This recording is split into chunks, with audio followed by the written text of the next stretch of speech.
World kites आज हम देखेंगे एक वेयरवुल्फ मूवी जिसका नाम है वाइकिंग वुल्फ। तो चलिए बिना किसी टाइम वेस्ट के शुरू करते हैं। मूवी की शुरुआत में हमें बताते हैं कि साल 1050 में वाइकिंग जाति के लोग 20 शिप में एक ट्रेजर की तलाश में निकले और एक पहाड़ के नीचे की गुफा में पहुंचे। वहां के कुछ साधुओं ने उन्हें चेतावनी दी थी कि गुफा के अंदर दुनिया का विनाश है, इसलिए अंदर मत जाओ। लेकिन वाइकिंग्स ने उनकी एक नहीं सुनी और साधुओं को खत्म करके गुफा के अंदर चले गए। वहाँ उन्हें हीरा जवाहरात नहीं मिले, सिर्फ एक अजीब दिखने वाला वुल्फ मिला। फिर वाइकिंग उस वुल्फ को शिप में लाकर वापस आ रहे थे, लेकिन जब तक शिप नॉर्वे पहुंचा तब तक शिप में एक भी इंसान जिंदा नहीं बचा। सभी बेरहमी से मारे गए थे। उस घटना के 1000 साल बाद नॉर्वे को दिखाते हैं। शहर से जरा दूर एक घर को दिखाते हैं जहाँ पर अना नाम की लड़की अपनी छोटी बहन बारबी के साथ टीवी पर हॉरर फिल्म देख रही होती है। तभी उसका फ्रेंड जोनस उसको मैसेज करता है कि हम पार्टी में जा रहे हैं, तुम भी आ जाओ। अना भी हाँ कर देती है और अपने सौतेले पिता को बिना बताए फ्रिज से बियर का पूरा स्टॉक निकाल कर रख लेती है। उसकी छोटी बहन साइन लैंग्वेज में कहती है कि मैं भी आऊंगी। दरअसल बारबी बोल नहीं सकती। अना भी उसे इशारा करके मना कर देती है। अब पार्टी में जाते वक्त अना अपने सौतेले पिता का नाम पुकार कर कहती है, चार्ल्स मैं अपने फ्रेंड्स के साथ पार्टी में जा रही हूँ। उसके पिता कहते हैं कि तुम कब तक मुझे नाम से पुकारोगी, मुझे पापा क्यों नहीं कहती।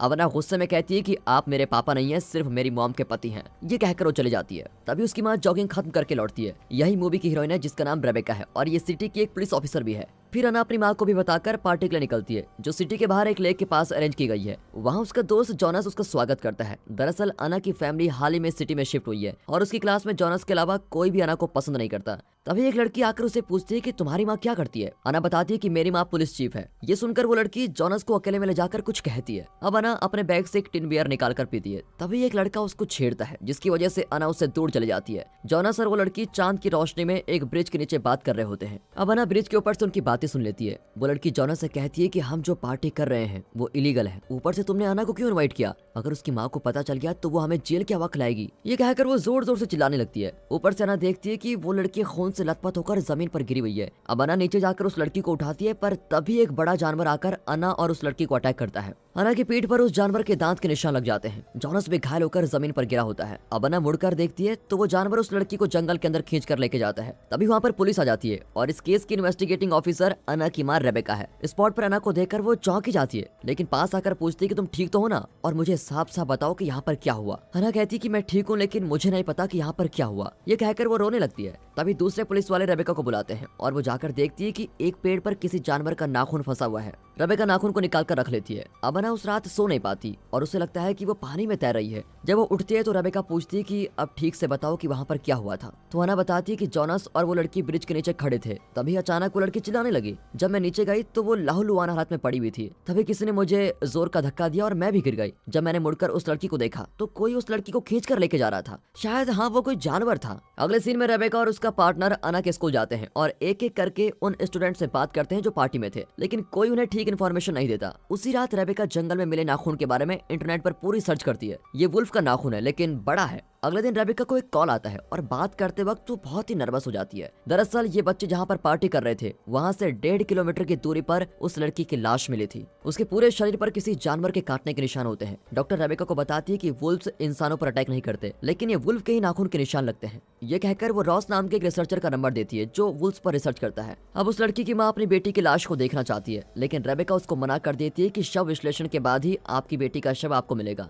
अब अना उस ब्रिज के पास जाती है तो उसको मरी हुई लड़की की परछाई दिखाई देती है और वो अना को जंगल के अंदर बुला रही होती है। दूसरी ओर एक आर्मी वैन सिटी के अंदर आती है। उसमें से एक बुजुर्ग उठता है और छुपकर हॉस्पिटल के अंदर जाकर उस लड़की की लाश को देखता है। वो पुलिस स्टेशन जाकर रेबेका को बताता है कि पुराणों में वरवुल्फ का जिक्र किया गया है और वैसे ही एक वुल्फ ने इस लड़की को मारा। मैं 2 साल से इस वरवुल्फ को ढूंढ रहा हूँ। अब रेबेका चिढ़ जाती है कि अब तक पता नहीं चला है कि उस लड़की को किसी जानवर ने मारा है या इंसान ने, और आप यहाँ पुराणों की कहानी सुना रहे हो। बुजुर्ग कहता है कि वरवुल्फ के नाखून से उतना खतरा नहीं होता जितना उसके दांतों से होता है। जब एक वरवुल्फ किसी इंसान को काट देता है तो वो इंसान भी वुल्फ में बदल जाता है। आपके बुलेट से वरवुल्फ का कुछ नहीं बिगाड़ सकते। अगर वरवुल्फ को हमेशा के लिए खत्म करना है तो आपको इस सिल्वर बुलेट की जरूरत पड़ेगी। रेबेका को यह आदमी बिल्कुल पागल लगता है, पर वो बुजुर्ग सिल्वर बुलेट से भरा एक बॉक्स रेबेका के कोट पॉकेट में डालकर चला जाता है। अना की पीठ पर उस वरवुल्फ के दांत के निशान थे और अब वो लाल होने लगती है और उसको बहुत दर्द भी होता है, पर अना अपनी माँ को नहीं बताती और खुद ही कोई इलाज कर लेती है। अब रिसर्चर रॉस सिटी हॉस्पिटल में आकर उस लड़की की लाश को देखता है। वो कंफर्म करता है कि इसे वुल्फ ने ही अटैक किया है। रेबेका कुछ हंटर्स लेकर जंगल में जाती है और उस वुल्फ का शिकार करना चाहती है। फिर 10 लोगों की एक टीम जंगल के अंदर जाती है। अब अना अपनी क्लास में बैठी होती है और बड़ा अजीब फील करती है। एक लड़की पेंसिल से कुछ स्क्रिबल कर रही होती है, लेकिन अना को वो आवाज बहुत इरिटेटिंग लगती है और वो बाहर चली जाती है। वो बाथरूम में जाती है तो पास ही में कोई रो रहा होता है। अना वहाँ जाती है तो मरी हुई लड़की का रूप वहाँ दिखाई देता है। वो पूछती है कि तुम चाहती तो मुझे बता सकती थी, तुमने मुझे मरने के लिए क्यों छोड़ दिया। अब ये सुनकर अना डर के मारे चिल्लाती है, लेकिन कुछ ही देर में वो रूप वहाँ से गायब हो जाता है। अब अना कंफ्यूज होती है कि ये सच है या मेरा वहम है। वो स्कूल से बाहर भागती है। कुछ दूर जाकर वो जमीन पर लेटकर रोने लगती है। यहाँ जंगल के अंदर रेबिका की टीम को एक लाश मिलती है, जिस पर वैसे ही घाव होते हैं जैसे उस लड़की पर थे, पर इस लाश का सर नहीं होता। रेबिका फिर 2 ऑफिसर्स को वहीं रोककर कहती है कि अगर कोई भी वुल्फ नजर आए तो बिना सोचे समझे तुरंत शूट कर देना। ये कहकर वो बाकी टीम को जंगल के बीच लेके जाती है। वहाँ बंकर जैसी एक टनल होती है। लगभग 150 साल पहले जंग के दौरान इस टनल को आर्मी यूज करती थी। उसके बाद यहाँ कोई नहीं आया था। अपने पार्टनर की ये बात सुनकर रेबिका दूसरों को वहीं रुकने को कहती है और खुद अकेली अंदर जाकर देखती है। कुछ ही दूर पर एक गड्ढा होता है और उसके अंदर जाने और आने के लिए सीढ़ियां भी होती हैं। रेबिका गन और टॉर्च अपने कोट में रखकर अंदर जाती है और 5वें स्टेप पर सीढ़ी टूट जाती है और रेबिका अंदर गिरती है। जंगल में बिना सर की जो लाश मिली थी उसका सर यहीं पर पड़ा होता है और ये देखकर रेबिका एकदम शॉक हो जाती है। वहाँ लाश को गार्ड करते हुए 2 लोग कुछ आवाजें सुनते हैं। एक आदमी देखता है कि जिस वुल्फ को वो ढूंढ रहे हैं वो इनके सामने वाले चट्टान पर खड़ा है। देखते ही वो शूट करता है, पर इतने में वुल्फ इन पर झपट पड़ता है और दोनों को खत्म कर देता है। यहाँ बंकर के बाहर खड़े आदमी अपने साथी का गन शॉट सुनकर अपनी गन्स तैयार करते हैं, पर इतने में वुल्फ वहाँ भी पहुंच जाता है और सभी को मार डालता है। फिर आवाज को सुनकर रेबिका भी गड्ढे से बाहर आ रही होती है। तभी एक आदमी अंदर आकर गिर जाता है। उसको देखकर रेबिका बाहर आती है तो वहाँ वुल्फ खड़ा होता है। देखने में वो बहुत ही डरावना और खतरनाक लगता है, लेकिन तभी रेबिका डिसाइड करती है कि फिलहाल तो वापस अंदर कूद जाना ही सेफ होगा। वो बिना सोचे समझे अंदर कूद जाती है और उसके पैर में चोट भी आती है। इतने में वो वुल्फ भी रेबिका को खत्म करने के लिए अंदर पहुंच जाता है। रेबिका फिर अपनी गन से लगातार 8 बुलेट्स वुल्फ पर शूट करती है, पर वुल्फ पर इसका कोई असर नहीं होता और वो सर हिलाकर रेबिका की ओर बढ़ता है। अब वो अपने पॉकेट से सिल्वर बुलेट निकालती है जो उस बुजुर्ग ने दी थी, और जैसे ही वुल्फ उस पर झपटने वाला होता है तो रेबिका उस पर उस सिल्वर बुलेट को शूट करती है। अगले सीन में दिखाते हैं तो रेबिका हॉस्पिटल में होती है। उसकी हंटिंग टीम का एक आदमी कोमा में होता है, पर बाकी सारे मारे जा चुके हैं। तभी एक औरत आकर इन्फॉर्म करती है कि मीडिया रिपोर्टर्स आपसे मिलना चाहते हैं। रेबिका जाकर उन्हें बताती है कि हमने उस खतरनाक वुल्फ को खत्म कर दिया है। उसी रात रेबिका की छोटी बेटी बारबी अचानक चौंक कर उठती है तो देखती है कि उसकी दीदी अना बाहर नींद में चल रही है। बारबी जाकर उसको अंदर लेकर आती है। अना का चेहरा एकदम पीला पड़ गया है और वो कहती है कि न जाने क्यों मैं बहुत ही टायर्ड फील कर रही हूँ। बारबी कहती है कि कोई बात नहीं, मैं तुम्हारा ख्याल रखूंगी। अना फिर बारबी को गले लगाती है, लेकिन कुछ ही देर में बेहोश होकर गिर जाती है। अगले दिन रेबिका ऑफिस जाती है तो रॉस उस मरे हुए वुल्फ की जांच कर रहा होता है। वो बताता है कि ये वुल्फ अजीब दिखता है, इसे 14 बुलेट्स लगे हैं। आपकी टीम के हंटर्स ने 5 गोलियां चलाई थी और आपने 9 बुलेट्स फायर किए हैं। पहले फायर किए गए 13 बुलेट से इस जानवर के किसी भी भाग को कोई चोट नहीं पहुंची, लेकिन आपने जो आखिरी सिल्वर बुलेट फायर की है उससे ये मरा है। ये सुनकर रेबिका हैरान हो जाती है। उसे जंगल के पेड़ पर जो नाखून गड़ा हुआ मिला था वो भी इसी वुल्फ का है, लेकिन उस जगह पर एक नया नाखून उग चुका है जो बिल्कुल इंसानों के नाखून के जैसा दिखता है। पर ये कैसे हो सकता है? अब रॉस बताता है कि रिसर्च के बाद मुझे पता चला है कि ये वुल्फ म्यूटेट कर रहा है और ये शायद एक वेयरवुल्फ है जो इंसान था लेकिन बाद में वुल्फ बन गया। हालांकि सिर्फ लोक साहित्य की कहानियों में वेयरवुल्फ का जिक्र किया जाता है, लेकिन इसको देखकर लगता है कि असल में भी वेयरवुल्फ होते हैं। अब रेबिका को उस बुजुर्ग की बात पर यकीन होने लगता है और वो रॉस को लेकर उससे मिलने जाती है। बुजुर्ग बताते हैं कि 2 साल पहले हमारे गाँव के एक लड़के को वेयरवुल्फ ने मार डाला था। तब से आज तक मैं इस वेयरवुल्फ का पीछा कर रहा हूँ। ये वेयरवुल्फ जिसे भी खाता है वो भी पूर्णमासी की रात को वेयरवुल्फ बन जाता है। पर रॉस उसकी बातों पर विश्वास नहीं करता। बुजुर्ग उसको वही कहानी सुनाता है जो मूवी की शुरुआत में बताई गई थी और इस तरह यहाँ वेयरवुल्फ की एंट्री हुई थी। अब रेबिका पूछती है कि अगर आपकी कहानी सच्ची भी है तो क्या कोई ऐसी दवा है जिससे कि इंसान वेयरवुल्फ के काटने से खुद वेयरवुल्फ न बने? बुजुर्ग कहता है कि सिल्वर बुलेट से उसे खत्म करने के अलावा और कोई रास्ता नहीं है। वहाँ अना को जोनस का एसएमएस आता है कि चलो कहीं मिलते हैं। अना हाँ कहकर धीरे से नीचे आती है। फिर अना अपने पापा और बारबी से छुपकर बाहर चली जाती है। अब जोनस अना को एक व्यू पॉइंट पर लेकर जाता है और कहता है कि जब मैं दुखी होता हूँ तो जी हल्का करने के लिए यहाँ पर आ जाता हूँ। दोनों अपनी लाइफ की बातें शेयर करते हैं और अना जोनस को पसंद भी करती है। बातों बातों में दोनों किस भी करने लगते हैं। तभी जोनस के पापा कॉल करते हैं और वो उनसे बात करने के लिए कुछ दूर चला जाता है। उसी वक्त चांद की रोशनी बहुत ही ज्यादा होती है। अब अना उस जगह पर बैठ ही नहीं पाती और बहुत अनईजी फील करती है। वो नीचे जाकर उल्टी करने लगती है। अब जोनस यहाँ कॉल खत्म करके कार की ओर आता है तो अना कहती है कि यहाँ मत आओ। ये कहकर वो भारी आवाज में घुर्राने लगती है। जोनस पूछता है कि क्या तुम्हारी तबीयत ठीक तो है ना? इतने में अना उस पर झपट पड़ती है और उसकी गर्दन पर काटती है। अगली सुबह रेबिका को एक कॉल आती है और वो बड़ी टेंशन में अपनी कार में निकल जाती है। रेबिका के घर के पास एक गोडाउन होता है जिसमें अना लेटी होती है और उसका मुंह खून से भरा होता है। वो उठकर उल्टी करने लगती है जिसमें एक उंगली बाहर निकलती है। ये देखकर वो एकदम डर जाती है कि ये क्या हुआ। दूसरी ओर जोनस के हाथ में एक उंगली नहीं होती और वो कल रात ही मर चुका था। पुलिस वाले उसकी लाश को एक कवर में पैक करते हैं।